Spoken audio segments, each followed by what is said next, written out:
Donc récemment, j'ai vu des films avec Maggie Cheung, Leslie Cheung. Le Festin chinois, je ne sais pas si vous voyez, c'est une comédie. Le Sorgho rouge avec Gong Li, ça date d'il y a assez longtemps.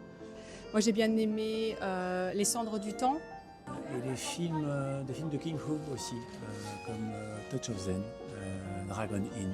Ce sont des films d'arts martiaux, mais en même temps très contemplatifs. Pas que de l'action, beaucoup de plans basés sur la contemplation de la nature, par exemple.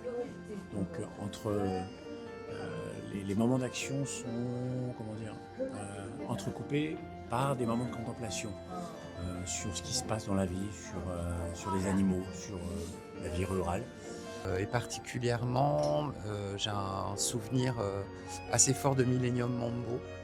Voilà, que ce soit esthétiquement ou dans un aspect nostalgique, voilà, c'est assez puissant. Le lac aux oies sauvages, le mont Funchun.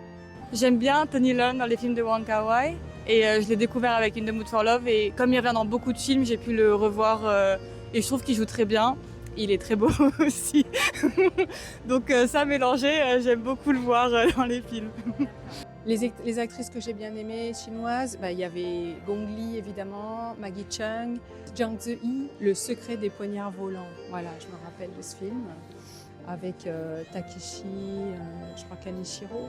Alors cinéaste, je pense à Wong Kar-wai qui est quand même un grand acteur, cinéaste, pardon, Ro Xiaoxian.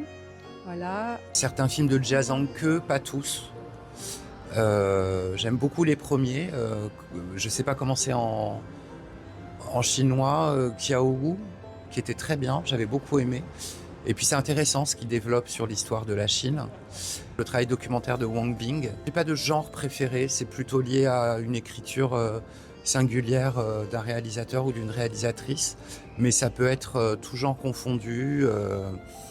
Je ne suis pas accroché à un genre en particulier. Quand un film est intelligent, intéressant, ça peut transcender les genres. Alors j'ai vu, je crois, des films que de 2 réalisateurs qui sont, je pense, ceux qui sont les plus connus en France. Donc Wong Kar-wai et Zhang Yimou. Wong Kar-wai, j'ai vu beaucoup de films de lui.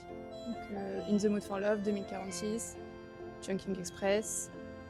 Et donc Zhang Yimou, donc Le secret des poignards volants et Épousée concubine. Et Le Sorgho rouge, je crois aussi. J'ai déjà regardé Tigre et Dragon. Quand j'étais plus jeune, j'avais beaucoup aimé. J'avais les arts martiaux, aussi découvrir une autre culture. C'est un film aussi à un rythme un peu différent en France, peut-être un peu plus lent. Je pense que j'ai apprécié. In the Mood for Love aussi. Très joli, la musique très bien aussi. Voilà, Chungking Express aussi. Un autre rythme, c'est un peu plus rapide, que j'ai beaucoup aimé. Voilà.